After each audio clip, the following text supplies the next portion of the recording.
This week, I'm making a deep dish pizza. Full disclosure, I've never actually eaten a deep dish pizza ever before. But I'm an avid YouTuber, so I've seen plenty of them on YouTube.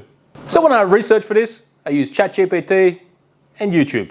It's always my go-tos. So the dough is a pretty basic pizza dough, but this one you do laminate with a bit of extra butter on the bottom. I've never done that before, but we'll see how it turns out. Growing up in Australia, Domino's was like the big pizza franchise, and they had barbecue chicken on theirs. I haven't seen that anywhere in Austria, and I was feeling a little nostalgic. So I'm going with a barbecue chicken topping today. And because we got some vegan people watching, half the topping's vegan and half not.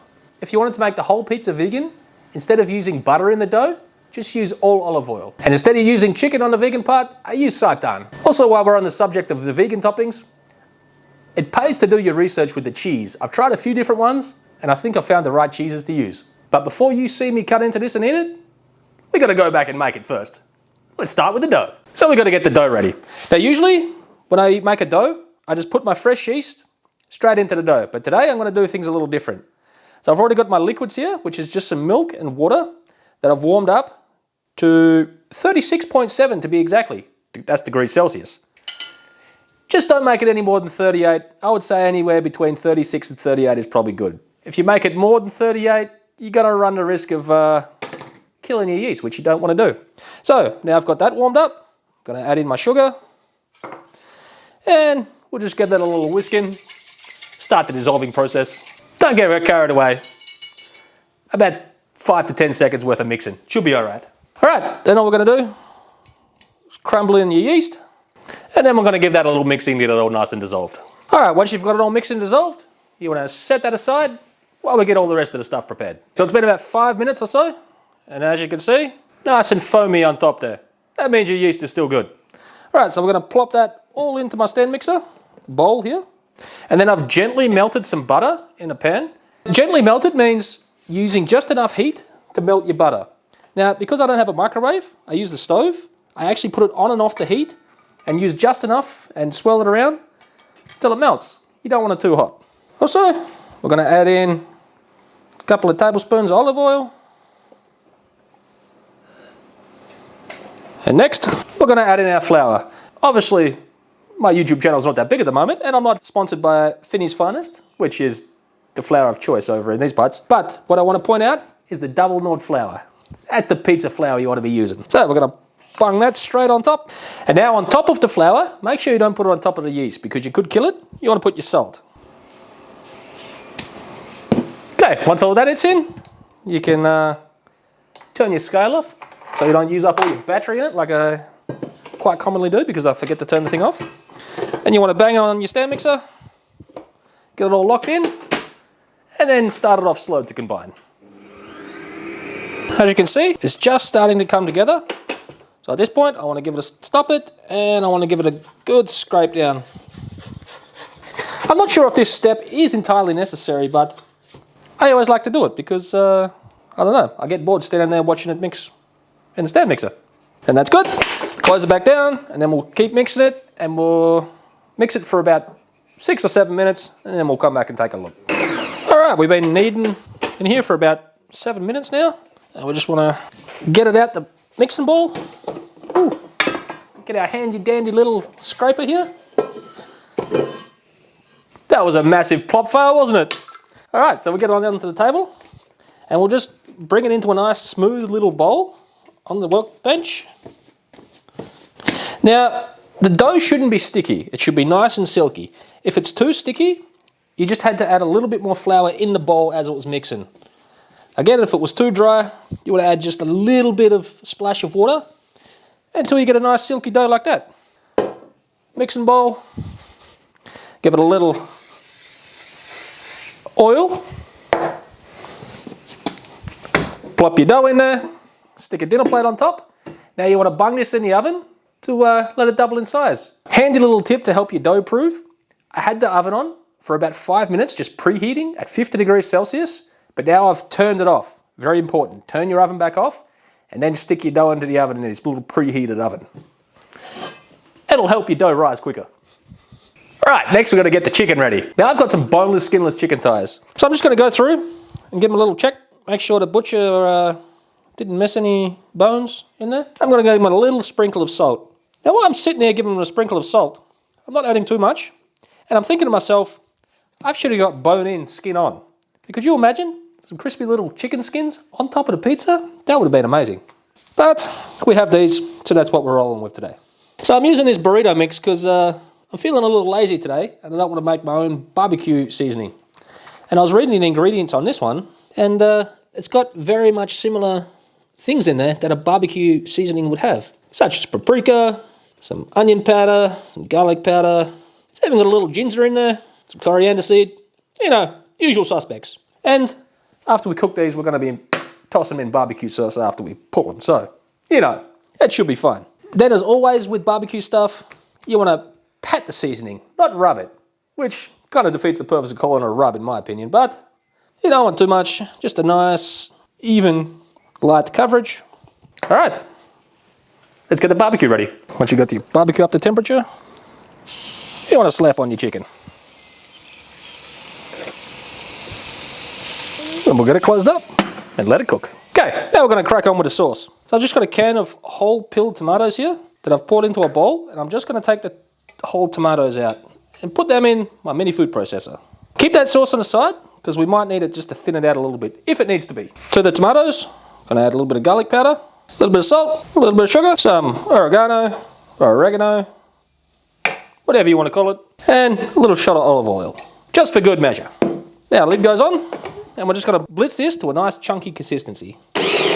Now on my machine, it was just 3 short bursts to get it to this consistency, which, nice and chunky, a little bit fluid but not too much, and that's going to be perfect to go on top of our pizza. Okay, once your chicken's got some good colour on, and your internal temperature's where you want it, you want to take them off to rest. Now considering these are chicken thighs and not chicken breast, I took my internal temperatures all up between 85 and 90 degrees Celsius. Chicken thighs can take that. If you were using chicken breast, you'd want to have that internal temperature much lower because otherwise they're going to be dried in the Sahara Desert. So I'm going to let these rest and cool down a little bit because I'm going to pull these apart with my fingers and I don't want to burn them. So I'll let them cool down a little bit before we jump on with the next step. I didn't wait long enough, so my chicken's still really hot. That's why I'm using 2 forks. You could also wait and not be like me and burn your hands. Okay, once you got your chicken pulled into chunkers like that, you want to add your barbecue sauce. I'm using an Austrian one. You use whatever barbecue sauce that you think tastes good. But if you're in Austria, I'd give this one a go. It's pretty tasty. Now pretty much you could add as much or as little barbecue sauce as you wanted. But for me, 2 big spoons like that should be just enough for the amount of chicken that I have. I don't want it overly barbecue sauced. I just want a nice little sweetness to it. A little barbecue sauce flavour. Once you got it all mixed through, set it aside, we're ready to build the pizza. So we've got some seitan here, we're going to slice up. Now because you can't pull seitan into little strings, this is why we have to julienne it. So I'm thinking we're going to cut that in half and then slice it up into little pieces like this. You want to get it into a bowl. Now as you can see, I've got mismatched pieces of seitan, some big, some small, some tapered like that. That's actually preferred because it more mimics, pull apart. You don't want it exact. Well, you probably could, but there's no need. We're going to add some barbecue sauce, and you want to just get this tossed in like that. Now, you can add as much or as little barbecue sauce as you want. It also depends on what type of seitan you're using. What I've come to realize is, if you use a pre-bought one like this, how they boil it, or what flavorings they boil it in, is going to change the flavour of your seitan, obviously. So just mix a bit in, give it a taste, which I just had to add 1 spoon to that. Now we're ready to build a pizza. Dough's doubled in size. Now we're going to tip it out onto the work surface and just bang all the air out of it. Okay, so we're just going to give it a quick roll out into a rectangular-ish shape. If that's even a word, probably not. All right, now I've got some softened butter here that I'm just going to plop onto my dough, and we're going to smear that all over the dough. Make sure it's softened. Otherwise you're going to have a hard time getting it all over the dough like this. Once you've got it all over there and butter all over your hands, you want to give it a fold up like an envelope. Something like that. I'm using this square one here. So I'm going to put it next to the dough so I can gauge the correct size thingy that I have to roll this dough out to. And we're just going to get to rolling. Okay, my little pan here, while it is non-stick, I'm going to give it a little spritz of oil. Make sure it stays non-stick. Also, make sure you pay particular attention to the sides because that's where it's going to stick. All right, in the dough goes.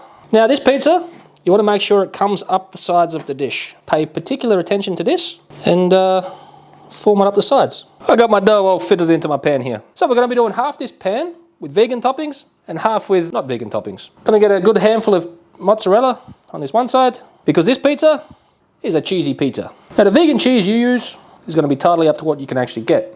My advice is to get some vegan cheese and try some different ones because they are not all made equal. Some of them are kind of shitty, some of them are quite good.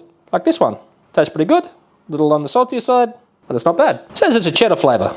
Now obviously if you wanted to make this thing all vegan, you would have to change the dough up because I use butter in there. Just use the same amount of melted butter, just put all olive oil. And then you could skip the laminating process with the butter in between, and it should turn out just fine. So obviously, you can put in whatever toppings you want, but I'm going with a barbecue chicken flavour today. So a little bit of sliced red onion on top of that. It's gonna work out pretty damn good. Thinly sliced. I've never actually had a Chicago deep dish pizza, but I see a lot of people online, they put 3 big stripes of sauce over the top like this. That's what we're gonna do. Pretty sure I'm not gonna get any awards for my neatness on the lines there, but it should be all right. All right, then to top it off, just gonna give it a little sprinkle of Parmesan on this side. And then on the vegan side, we're gonna go down with this other vegan cheese that's crumbled up and kind of looks like grated up Parmesan.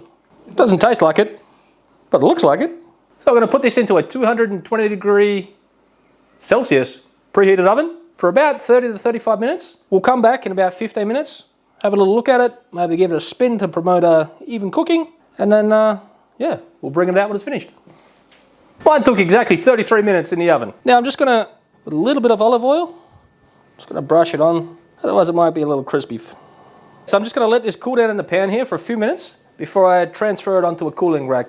Because if we try to cut into it now, we're gonna get some serious mouth burns. After it's been out the oven for a few minutes, we're gonna gently coax it out of this baking dish here onto a wire rack. And we're gonna try and do this in an elegant way without burning ourselves, which is proving to be harder than it looks for some reason. We'll cut it in half because, you know, vegan, not vegan.